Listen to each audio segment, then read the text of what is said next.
দুষ্টুকে ready করিয়ে দিলাম, ও চলে গেল পাপার সঙ্গে স্কুলে, আর আমি চলে এলাম ওপরে এসে আগে জামা কাপড়গুলো মেলে দিলাম। কি দারুণ আজকের ওয়েদারটা, সকালবেলা এসে দেখি রৌদ্র ঝলমল করছে। প্রায় একটা সপ্তাহ বৃষ্টির পর আজকে একটু রৌদ্রের মুখ দেখা গেছে।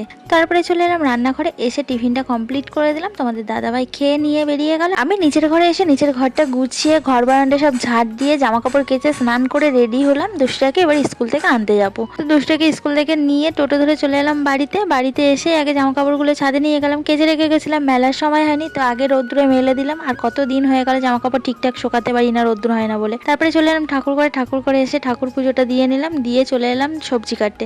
একবারে সবজিপাতি কেটে চলে এলাম রান্নাঘরে। তারপরে রান্নাটা সেরে নিলাম, ঢ্যাঁড়স আলু ভাজা করলাম, ডাল করলাম আর পাঁপড় ভাজা করলাম। রান্নাটা সেরে দুষ্টুটাকে খেতে দিলাম, আর একসঙ্গে আমিও খেয়ে নিলাম। খেয়ে দিয়ে একটু বসে সম্পাপড়ি খাচ্ছিলাম, আর দুষ্টুটা সাইকেল নিয়ে খেলা করছিল। চলো ভিডিওটা আজকের মতো এখানে শেষ করছি। ভালো লাগলে লাইক করো আর কমেন্টস করে জানিও।